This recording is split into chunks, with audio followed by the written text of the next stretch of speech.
Bonjour à tous. Aujourd'hui, je vous parle de mon cerveau, mon mental, enfin le vôtre, le nôtre. Mon mental est une machine, littéralement, une machine à penser. Si vous avez écouté mon épisode sur les 3 intelligences, vous reconnaîtrez les mots que j'ai employés pour définir l'intelligence cognitive, l'intelligence de mon cerveau gauche, mon néocortex.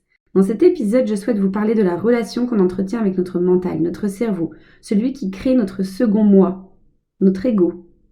Comme je l'expliquais dans mon épisode précédent sur la relation qu'on entretient avec son corps, nous sommes composés de 4 éléments. Notre corps, notre mental, notre âme et notre énergie. Sans l'un de ces 4 composants, nous ne pourrions pas vivre dans cette réalité physique. Les 4 sont indispensables, sont interdépendants.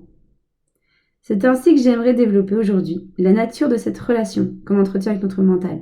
Qui est-il ? Comment fonctionne-t-il ? Quel est son rôle ? Et comment entretenir une bonne relation avec lui ? C'est ce que je vous explique à ma manière dans cet épisode. Bonjour, je m'appelle Maggie et à travers Cancun et ce podcast, je souhaite vous transmettre tout ce que j'ai appris, vécu et compris sur la communication et les relations.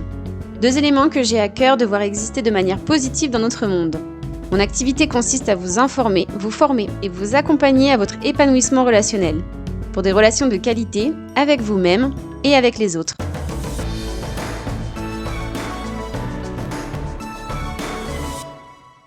Mon mental, mon cerveau, mon ego, tout ça c'est la même chose. Et c'est important de le considérer comme notre corps, comme un être à part entière. La différence avec cet organe, c'est qu'il pense par lui-même. C'est d'ailleurs notre machine à penser, à réfléchir.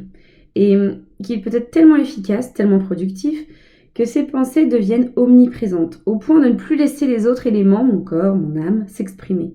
Et là, il y a danger, il y a souffrance même, car il n'y a plus que mon mental qui est écouté. Je passe à côté des besoins des autres éléments qui me composent. Mon cerveau est donc une partie de moi. C'est l'organe qui se trouve à l'intérieur de ma boîte crânienne, ok ? C'est l'organe qui sert à contrôler l'ensemble des fonctions vitales et physiques de mon corps. Mes mouvements, mes sensations, mon cerveau est composé de plein de choses. Et je n'ai aucunement la prétention là de vous faire un cours d'anatomie, encore une fois, ou de neurosciences. Simplement d'expliquer ce qu'il est. Ce que j'ai appris, et j'en parle dans mon épisode sur les 3 intelligences, c'est que le cerveau est composé de 3 sous-cerveaux, on va dire. Le néocortex, le cerveau limbique, le cerveau reptilien. Tout ça, c'est mon cerveau. Et là-dedans, il y a des méninges, du sang, du liquide céphalorachidien, des cellules, des connexions, de l'énergie. Voilà, plein de choses. Et chaque partie a une fonction, une responsabilité. Néocortex, c'est ma machine à penser. Limbique, c'est ma tour de contrôle des émotions. Reptilien, la machine à agir, à réagir de façon instantanée et inconsciente. Bon, donc mon cerveau, avec ces 3 éléments, c'est donc une partie de moi, mais il n'est pas moi. En revanche, il va créer un autre moi, l'ego, dont parle Eckhart Tolle dans ses livres Le pouvoir du moment présent ou Nouvelle Terre. Ou le moi histoire, pour Jonathan Lehman, qui a écrit les livres Les Antisèches du bonheur. Cet autre moi peut donc petit à petit prendre de la place, toute la place, au point qu'on pense être notre mental. La citation de René Descartes, je pense que vous la connaissez, « Je pense, donc je suis », explique peut-être selon moi cet amalgame. Si je le dis dans le sens « je pense donc je suis », que c'est parce que je pense que je suis capable de dire que je suis, donc d'avoir la conscience d'être et d'utiliser mon mental pour le dire, c'est ok. En revanche, si c'est dire « je suis car je pense », non, car je peux être sans penser. En réalité, mon véritable être est même celui qui ne pense pas. La pensée me permet d'avoir conscience de qui je suis, dans ma globalité, un corps, un mental, une âme. Alors, quand mon mental prend toute la place, il se passe quoi ? D'ailleurs, comment je sais que mon mental a pris toute la place ? Voici les indices, donc les caractéristiques de fonctionnement propre au mental. D'abord, il est incapable de ne rien faire. Parce que pour le mental, vivre, c'est faire. Pour mon âme, vivre, c'est être. Donc si vous ne pouvez pas vous empêcher de faire quelque chose, d'être en mouvement, de bouger, de parler, de travailler, sachez que c'est votre mental qui vous pousse à cela. Ensuite, pour le mental, le présent n'existe pas. Donc si vous êtes sans cesse à naviguer dans votre tête entre le passé et le futur, c'est-à-dire soit à revivre des situations, à analyser ce qui s'est passé, à ressasser, à rabâcher, à être nostalgique, ou si vous passez votre temps à anticiper, planifier, prévoir, préparer, avoir des projets, vivre dans le futur et à ne jamais avoir le temps, alors tout ça, c'est votre mental qui mène la barque. Une vie dans le passé et ou dans le futur, c'est vraiment significatif d'une vie dirigée par le mental. Troisième caractéristique, la peur imaginaire, le stress, l'angoisse, l'appréhension. Tout ça, ce sont des manies du mental. Il invente des problèmes qui n'existent pas pour avoir un truc à résoudre, parce que c'est son rôle, régler des problèmes pour survivre, et depuis toujours. Autre indice, ressentir de la culpabilité, la vexation, ou l'autoritarisme, la domination, la rancune, l'orgueil. Tout ça, c'est mon mental aussi. Le mental, lui, refuse, n'accepte pas de se tromper, d'avoir tort, de faire mal les choses. Parce que c'est sa raison d'être de faire, de bien faire, de réfléchir, d'avoir raison. Et s'il perd tout ça, il risque l'anéantissement. Comment ? Parce que vous allez perdre confiance en lui. Enfin, vous allez surtout perdre confiance en vous. Et donc, vous n'allez plus faire, vous n'allez plus le laisser faire.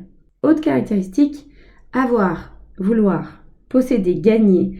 Le côté matérialiste, tout ça, c'est le mental. Pour l'âme, rappelez-vous, ou gardez-le bien au fond de vous, la seule chose qui compte, c'est d'être. C'est le présent. C'est apprendre et profiter de la vie. Donc tous les autres objectifs de vie, avoir une grosse maison, gagner beaucoup d'argent, vouloir un poste de cadre ou obtenir plein de diplômes, tout ça, vouloir, avoir, posséder, gagner, ce sont des envies du mental, de notre ego. Alors, après vous avoir énoncé ces principales caractéristiques, pour lesquelles vous êtes certainement dit « Oui, moi je fais ça, ça aussi je le fais, ça c'est moi, ça c'est tout moi, c'est moi ». Alors j'ai envie de vous dire, d'abord, ne dites pas « c'est moi ». Je suis comme ça, je le fais. Ce n'est pas réellement vous, c'est votre mental. Et la désidentification est essentielle. J'y reviens juste après dans la relation à entretenir avec notre ego, notre mental. Et 2, donc si vous avez reconnu le fonctionnement de votre mental, c'est ok. C'est normal. C'est son rôle. Et vous en avez un cerveau, un mental, donc c'est logique. Vous l'avez reconnu. C'est comme si je vous disais, votre main a 5 doigts, des ongles, ses ongles poussent, les cuticules aussi. Oui, moi je suis comme ça. Mais c'est ok en fait, ce n'est pas vous qui êtes comme ça, ce sont vos mains. Donc votre mental va peut-être là, tout de suite, en écoutant tout ça, se reconnaître et ne pas aimer du tout ce que je dis de lui. Peut-être un sentiment de malaise, de culpabilité, de contrariété ou même de colère va naître en vous. Peut-être même qu'il va vous dire d'arrêter d'écouter ça, que c'est n'importe quoi, que c'est faux. Oui, il peut vous raconter tout ça car à nouveau, il a peur de perdre sa place de capitaine de votre vie. Mais je vais passer à des choses qui vont le rassurer, car on a besoin de lui. Mon mental a d'énormes responsabilités, de merveilleuses capacités et un rôle indiscutable, incontournable dans la réalisation de ma vie, de ma mission de vie. J'ai mon corps, mon âme, j'ai besoin de lui pour faire, pour avoir, pour savoir, pour me protéger, pour réussir, pour planifier, pour réagir, pour résoudre des problèmes. J'ai besoin de lui pour tout ça. Comme j'ai besoin de mon cœur pour conduire le sang dans mon corps, comme j'ai besoin de mes poumons pour conduire l'air, comme j'ai besoin de ma bouche pour parler, pour me nourrir, donc vous avez compris, j'ai besoin de mon cerveau pour survivre, pour vivre. J'ai besoin de lui comme d'un outil, comme mon cœur, comme mes poumons, comme ma bouche. C'est un outil. Et mon rôle va être de le remettre et de le garder à sa place d'outil, pas de capitaine. Peut-être avez-vous déjà entendu cette phrase au sujet de l'ego. Il est un mauvais maître, mais un excellent serviteur. Et bien voilà pourquoi. Alors voilà où je veux en venir avec cet épisode. Pour entretenir une meilleure relation avec moi-même, être plus épanouie dans ma vie et avec les autres, il est indispensable d'entretenir la relation la plus juste, la plus utile, équilibrée avec son mental. Le remettre à sa place d'outil, d'exécution, de conseiller de mon âme, mais pas de décisionnaire. Alors comment je fais ? En 2 temps. Déjà 1, c'est le reconnaître comme un élément de moi et non pas comme étant moi. Mon mental me dit de penser ça. Il me dit de faire ça. Mon mental me raconte cette histoire. Il faut se désidentifier de son mental. Peut-être que cet épisode marquera ce premier pas. En ce qui me concerne, c'est le livre Le pouvoir du moment présent d'Eckhart Tolle qui m'a créé ce déclic. Je l'ai adoré pour ça. Il m'a rendu ma liberté, sincèrement. Avant ce livre, je détestais avoir tort. Je voulais convaincre à tout prix. Je donnais raison à toutes mes actions, toutes mes décisions. Je détestais perdre aux jeux de société ou au sport. Je détestais qu'on me double en voiture et je détestais faire demi-tour. Bon, sur ce truc-là, j'ai encore des progrès à faire. Mais pour tout le reste, je vis les choses beaucoup plus sereinement. Et si mes proches souhaitent témoigner en commentaire, ce sera avec plaisir. J'en ris aujourd'hui de ce que mon cerveau me faisait faire, me faisait ressentir. Donc, 1, reconnaître son cerveau comme étant une partie de soi. Et comme n'importe quel organe de mon corps, il a le droit d'avoir des dysfonctionnements. Et c'est ok. Ça ne fait pas de moi quelqu'un de mauvais, ou je ne rate pas ma vie si un jour j'ai une bronchite, ou si je me fais une entorse. Mon cerveau a le droit aussi de mal fonctionner, c'est ok. Donc je me désidentifie de lui et je l'accepte comme un outil qui peut parfois dysfonctionner. Et 2, la plus grande habitude à prendre pour retrouver une relation sereine avec lui, c'est de retrouver ma place, la place de mon être véritable. C'est de le mettre donc lui sur pause. Il n'est pas obligé de fonctionner H24, il n'est pas obligé de prendre toute la place, tout le temps qui existe. Alors comment ? En l'obligeant à ne pas fonctionner. Mais comment on fait ça ? En m'obligeant moi à faire ce que lui ne peut pas faire. Être. Me concentrer sur le présent. En travaillant mon attention. En méditant. En m'émerveillant sur les situations, sans jugement, sans pensée, parce que ça c'est le rôle du cerveau, c'est lui qui va redémarrer. Et en créant. La musique, peinture, activité manuelle, cuisine. Et pourquoi mon cerveau accepterait tout ça sans broncher ? Alors d'abord, non, il ne se laissera pas faire, car c'est son rôle, donc il ne s'agit pas de lui demander son avis, bien que parfois, vraiment, je lui demande de me laisser tranquille, mais je ne peux pas lui en vouloir. Alors je n'attends pas qu'il me donne de la place ou du temps, je prends ce temps, cette place.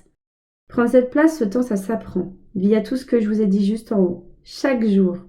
Et surtout, parce qu'il va se rendre compte rapidement, que quand je sollicite que j'ai besoin de lui, c'est que j'ai vraiment besoin de lui pour faire, pour résoudre un problème, pour réfléchir.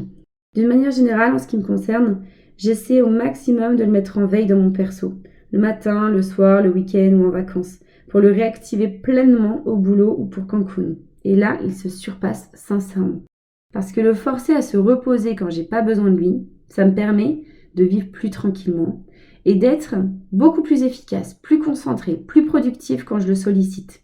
Alors je veux vous dire, plus le mental est présent, bruyant, actif, plus difficile sera son repositionnement, son recadrage à son rôle d'outil.